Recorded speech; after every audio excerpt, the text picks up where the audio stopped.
is a writer? What does a writer look like? What does a writer sound like? Well, I figured out the answer, and I'm going to share it with you here today, or it's in the opening part of my talk. A writer is about 5'6.5", is white, is male, likes to wear hats, and is rather eccentric. Now, as you might imagine, that is me. So obviously I am the archetypal writer. And if you believe that, if you believe what I'm saying is actually true, then please, please, please note that I am telling you a huge lie. Because writers don't look like any one thing. And I wish I had known that when I was 10 years old. I wish I'd known that. And I wish we'd all had that permission given to us when we were 5, 10, 15, 20, when we first started to realise that we had creative streaks, that we were writers, that we could call ourselves writers even if publication eluded us, even if we weren't writing to be published, that we could be a writer, that we were writers. I can remember when I was 10 years old at school, I was a relatively diligent student, but I was also awful at certain subjects. I was massively disinterested in geography, for example, as can now be told by the fact that I've lived in Thanet all my life and it took me 3 attempts to find the Tom Thumb Theatre today. But let's gloss over that and we'll pretend that hasn't happened. My teacher, who was a very patient lady called Mrs. Cooper, realised that I wasn't going to be taking interest in her lesson and actually let me write. Actually let me create fiction, words on a page. Now, writing, I think for a lot of us here, it's not a job we do, it's who we are. It is part of our culture, our character, our personality. It is who we are as people. We could assume not write as not breathe, or not eat, or not exist. But when I was 10, I was writing just to amuse myself, doing a lesson that I had no interest in participating in. Perhaps not the right attitude to education, but it was the attitude that I had at the time with a very patient teacher. I wish I'd known then that fiction writing, that writing in general, was something that anyone could do, that it wasn't some mythical person living in an ivory tower. My father was a writer. My father was a journalist, and I'm perhaps biased in saying this, but a journalist of some note, I would like to say. And he wrote non-fiction, and he wrote it for 50 years of his life. But still, being a writer myself, writing fiction, making things up, communicating a message, as Madeline said in her talk, wasn't something I could do, because I didn't have the permission to do it for myself. I had the creativity, where was the permission? When did it become normal to educate ourselves out of creativity? I think for a lot of us, we come into it accidentally. Some of us come into it as a career early on and we give ourselves that permission. But a lot of us seek out that permission later on in life. I think for me, when did I first start giving myself permission to call myself a writer? It certainly wasn't during my teenage years when I, with the arrogance of youth, I feel, would read science fiction novels, second-rate 50p novels from a local bookshop, second-hand bookshop, and thought, I can do better than that. And I think we all perhaps read books, and I think we all read books in the room and we think, well, if this is the bar, I'm going to try and break that bar. And anyone who doesn't think that, find those books. You are better than some of these books. We are all better writers. We are all superior, in the best sense of the word. But even then, even when I read these books and I thought, my God, okay, even then I didn't have that permission. So when does that permission come? For me, it came later on. It came when I was in my 20s, and I actually gave myself permission to just write. I had a laptop given to me as a parting present from my parents. My father moved out of home at 24, which I now realise was actually a bribe to get me to move out of home at 24, because my parents wanted the spare room back to rent out and make some money out of it. Fair play to them. So actually for me, it was that chance. Well, I've got this laptop. I've got a blank page in front of me. What am I going to do with that blank page? And for writers here, and I think we're all writers, that fear of the blank page. You see the little blinking cursor on the page, or you see the typewriter in front of you with the blank page, or you see the open notebook in front of you with nothing in it, and you think, oh dear, this is a problem. What am I going to write? And then suddenly the words start tumbling, and you think, I could be on something here. And then you read the first draft back and you think, maybe I'm not. I'm very grateful that I live in an era where I have technology. I don't know about some people, but I have the handwriting of a gnat. I'd make a very good doctor in that I cannot write. It comes to something when your 8-year-old son starts to criticise your handwriting and says, I can't read that, Dad, but that's another matter. For me, I live in an age of technology where I can communicate with other writers and get that confidence.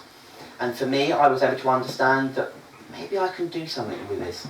The first book I wrote went nowhere. Again, with the confidence of a 24-year-old, I wrote a novel, a first draft. That first draft went out to agents. That first draft goes out to publishers, because I know that first draft is the best I can do. It is absolutely superb. I look back now and I realise differently.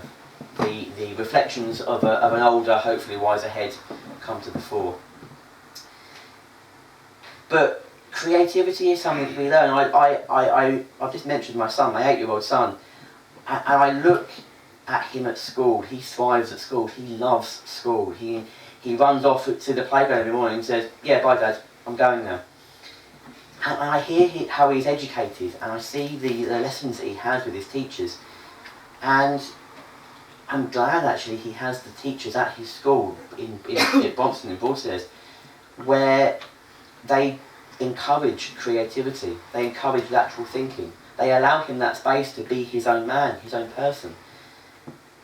Is that a symptom of the time? We've already discussed this evening, about the changing times, the changing zeitgeist of our communities, where actually the far right and the far left are changing the nature of the dynamic. I'm reminded of quite a well-known left-wing commentator, Owen Jones, who wrote about the Overton window in his book called The Establishment. And the Overton window shifts with each passing generation. What was acceptable in one generation is no longer acceptable in the next. Maybe it was privatisation, maybe it was socialism, but the Overton window shifts with time. The Overton window of my generation was that creativity and book writing and being allowed to call yourself a writer, something that happened to other people.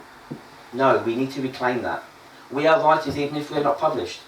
We are writers even if the only thing we've had published is a letter to the editor of the local newspaper. That is fine. We are writers. We are a creative force to be reckoned with. And if you don't believe that, look at your work. Refine your work. Listen to others. One of the best things I ever did was join a writing group called Thanet Writers. Has anybody heard of them? I don't know. It's a fairly small group. For me, that was one of the best things I did, because I refined my work. I understood where my failings were, where my strengths were, and I played to those, and I refined and I worked on it. We need to give ourselves permission to just learn from what we are doing. We need to hear criticism, we need to hear mistakes, we need to hear compliments. We need to allow ourselves to be complimented on our writing. I find that difficult. I find criticism easier to hear than compliments, I think. And maybe a lot of writers maybe think the same, I don't know. Certainly I do. But to hear both sides of the story, to be brave and feel confident in what we're writing, and to enjoy what we're writing. Science fiction and fantasy seems to be the theme of certainly the first two talks here this evening. I'm a science fiction and fantasy geek, and we need to reclaim that word geek, by the way, as well. We need to reclaim that, and we start that fight here today. Oh dear, I seem to go off that tangent. Bring it back.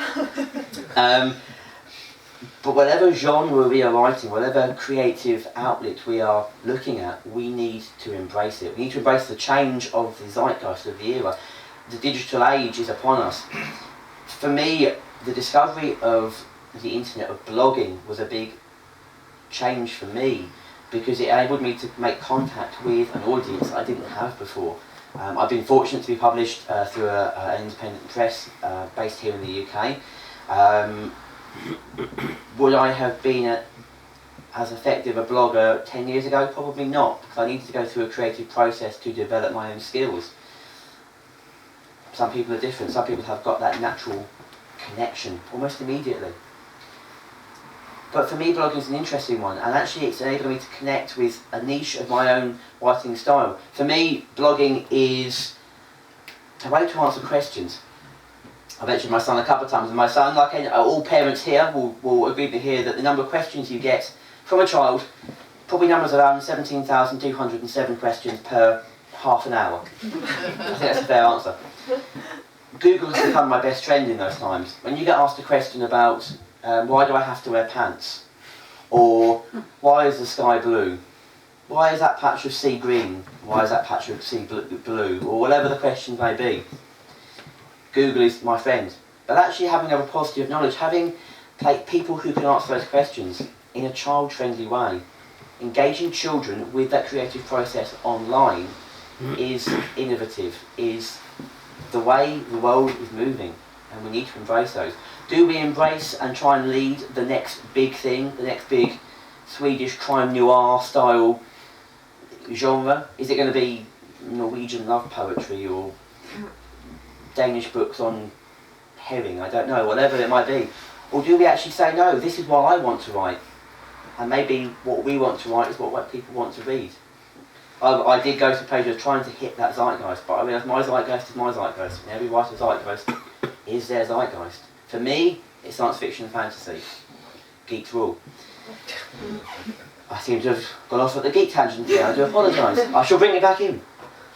But whatever that ownership we have, we own our stories. And we've heard that in the previous talk. We own our own stories, we own our own creativity. Is there a hidden message we want to write in those stories? Or is it a surface level? There is a famous quote, and I will butcher it, so I won't try and quote it off by hand. Sometimes the curtains are just blue in the story. There's another word in there, but I'm not going to add the word in there because this is a family afternoon. But sometimes the curtains are blue, sometimes it does represent the characters in a sadness. And we need to have those different levels, and we need to be confident to actually present it how we want to present it. So my argument is a clarion call, if you will. A clarion call to embrace change and technology, but also to embrace your own inner strength, your own inner story, your own inner voice. I struggle with that. I'm struggling still. I'm 38 and I'm still struggling to embrace that voice of mine. But it's having that confidence to say, I am a writer, I am proud of being a writer, and I am proud to write what I love. Sometimes there are hidden messages in it. Sometimes it is just a blue curtain. And we are proud of that, and we need to enjoy and love what we write. So I have no other message for you today other than this. Be passionate. Love what you love. I love what I love. We need to share that joy, that beauty of writing. And here in this room today, where people have come through a conference on writing, a conference on words, a conference on language, a conference on passion, on creativity, I think that's as good a place today to start, I would say. So mine is a fairly short talk because I want to ignite that passion, I want to ignite that thought in your brain. So let's stand together, let's be proud of who we are, let's be proud to be writers. Whether you're an award-winning writer or a new writer, there's a writer in the front row who's actually talking today, who I have been nagging for a while to write a blog about his experiences of going to gigs. The person should say nameless, but he's the only other male speaker here this evening. So you'll soon work out who I'm referring to. Play to those strengths, and I hope one day to succeed with that man reading his blogs. So please be creative, please embrace creativity, and let's be proud of being writers. I am, let's all be proud of that. Thank you.